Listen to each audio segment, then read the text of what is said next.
Hi, my name is dr. Ahmath. In this video lecture, we are going to continue our discussions about estimating population parameters.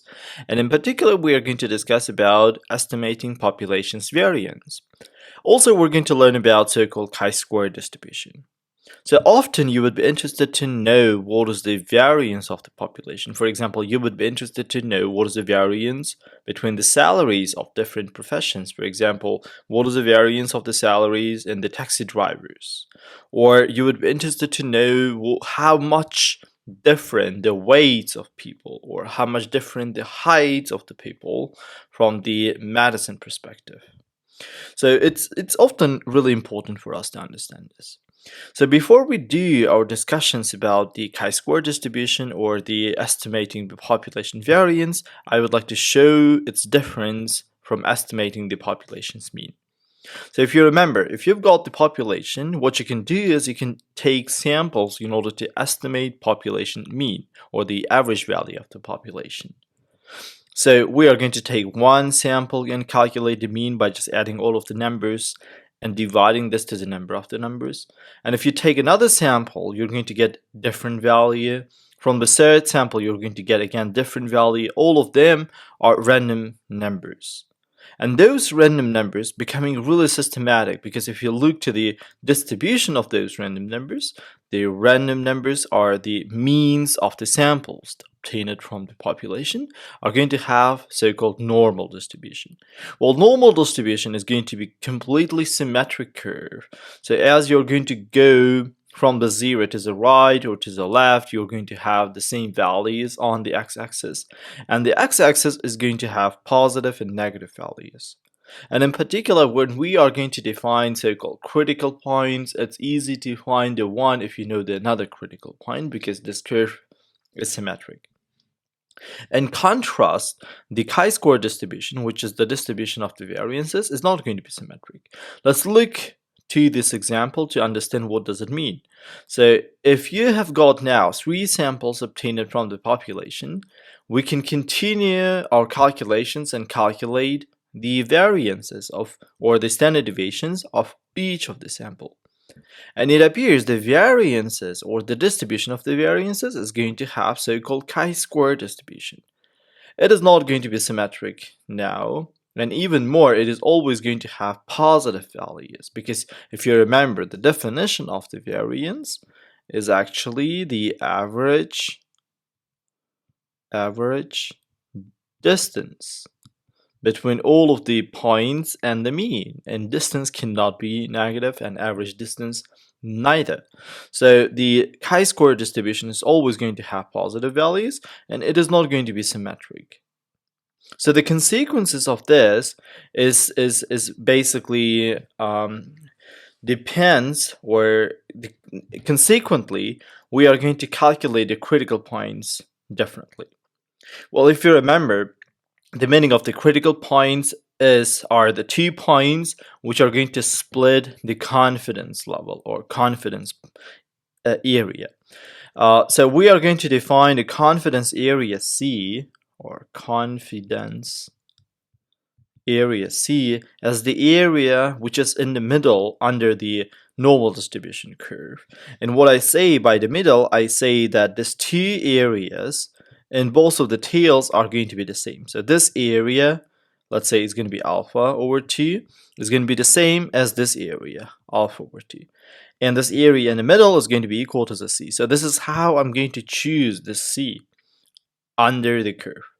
And similarly, when I'm going to choose the C under the chi-square distribution curve, I'm going to choose this again in the same way. I'm going to choose the C in a way so that this area on the left tail is going to be alpha over 2. And this area on the right tail is also going to be alpha over 2. And you may see here that while for the normal distribution curve, which is symmetric, you're going to easily find one of the critical points if you know the another one, because if this one is z, then this one is simply going to be equal to the minus z. For the chi-square distribution, it's going to be different. So if you find the right chi-square point or the critical point, and you have to find the left one from the scratch, so you can't really obtain this from the right critical point. So that's the main difference. So that's making different the chi-square distribution from the normal distribution. But even more, the chi-square distribution, it appears, depends on the number of the items from the sample, similarly to the t distribution. So we are going to have so-called degrees of freedom, and depending on the values of the degrees of freedom, the shape of the chi-square distribution is going to be different, which again implies that whenever you're going to find the critical points, they are going to be different depending on the degrees of freedom, because now this area is going to be shifted a little bit righter as you're going to increase the degrees of freedom, because the shape skewity of the curve is also going to be shifted a little bit more righter, right? So here again, so if you have for the degrees of freedom, which is equal to the 10, there's two critical points. For the degrees of freedom 20, for the same value of the c, so let's say c is equal to 0.8 here, the same value of the c, you're going to have different critical values. So it appears the critical values have to be found separately.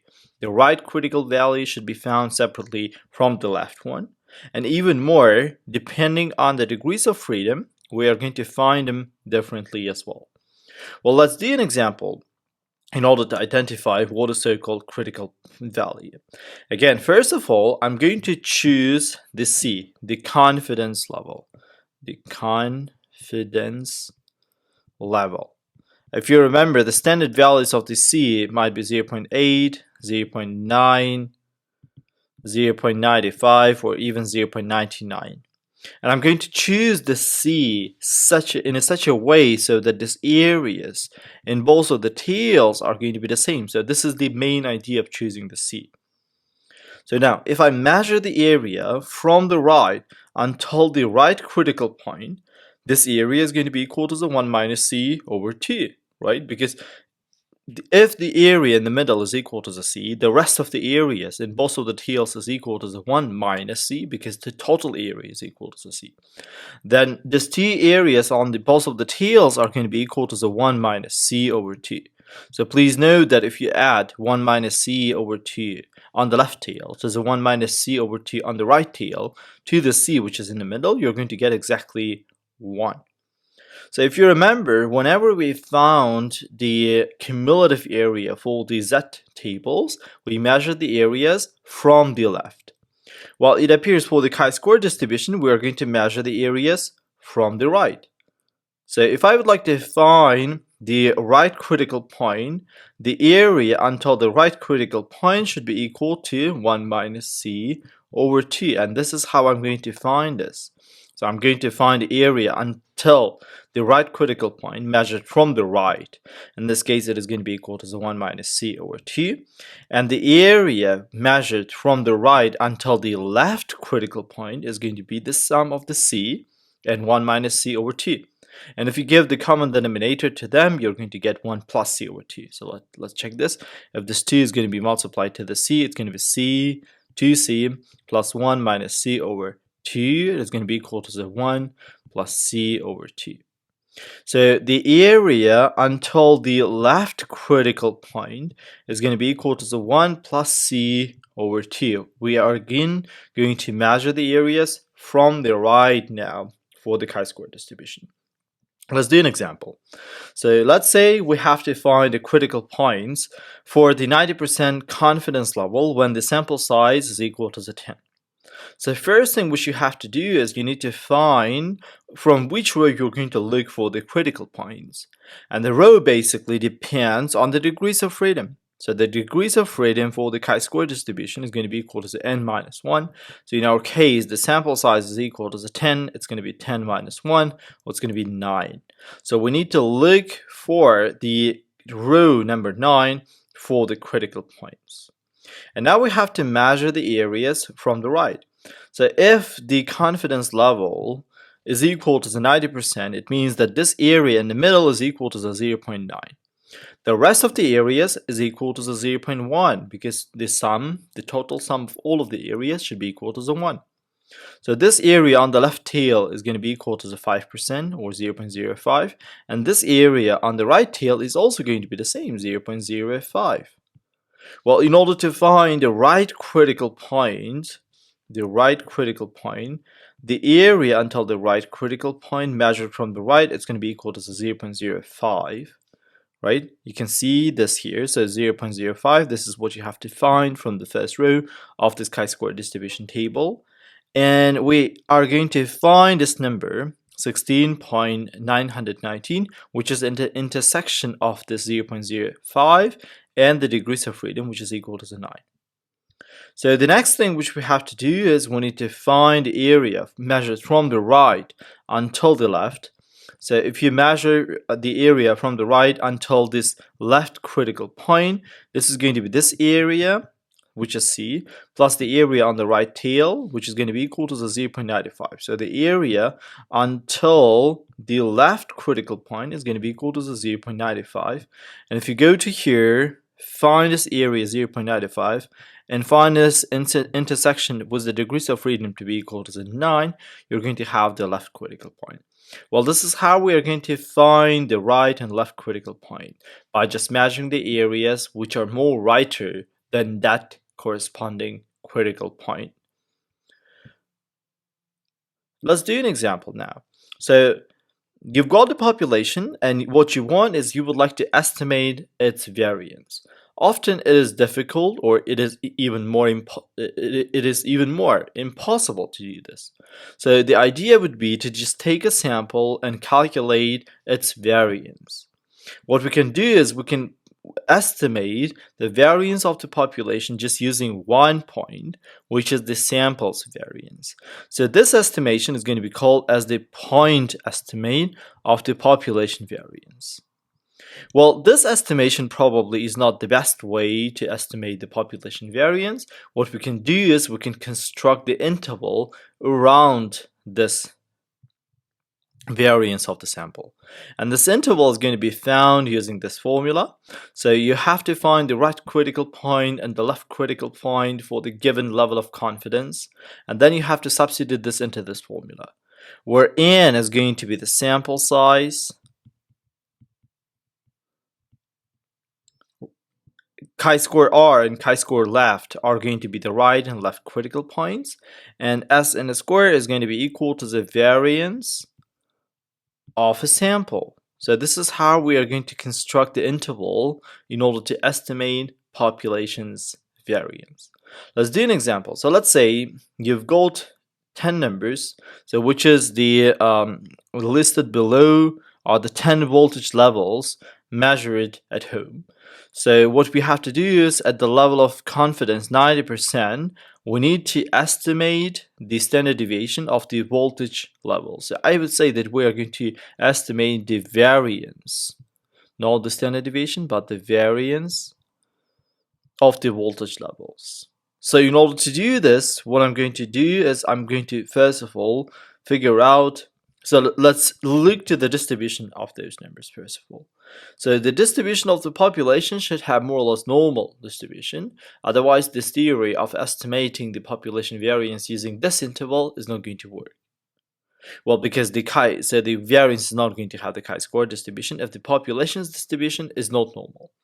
Well, in this case, we can quickly draw the distribution of the sample, and we can see here that it has the normal distribution, or more or less the normal distribution. Then the estimation using the interval is going to be found using this formula, where I need to find the right critical point and the left critical point for the level of confidence to be equal to the 0.9. And if you remember, we already did this. So when the level of confidence is equal to the 90%, then the right critical point is going to be equal to the 16.919 when the degrees of freedom is equal to the 9, which is 10 minus 1, because you've got 10 numbers here. There are 10 values or 10 numbers. And this area is going to be equal to the 0.05, and the area which is measured from the right until the left critical point is going to be equal to the 0.95, and you can find the corresponding values of the critical points from the table.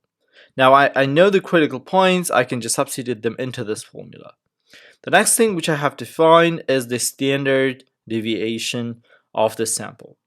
So in order to find the standard deviation, if you remember, you have to find the average distance between all of the points and the mean. Well, in order to find the mean is, you have to find the sum of all of the numbers and divide this to the number of the numbers. So we have to sum 23.3 plus 23.5 plus 23.7 plus 23.4 and so on. And if you sum this, it is going to be equal to the 23.53. Well, what I have to do is I need to subtract 23.53 from all of the values. If you subtract 23.3 from the 23.53, you're going to roughly get, or essentially you're going to get 0.23, right? Minus 0.23. If you subtract this from the second, it's going to be minus 0.03. From the third one, it's going to be plus 0.17. If you subtract this from the fourth one, it's going to be minus 0.13. It's going to be 0.07, minus 0.03, minus 0.03, minus 0.13, 0.07, 0.17, right? Or 27, sorry. So what I have to do now is I need to square all of these numbers. Okay, so if you square all of these numbers, it is going to be equal to these values. And if you remember, the formula for the standard deviation is the average distance. You have found the distance. So this is the distance between this point and the mean.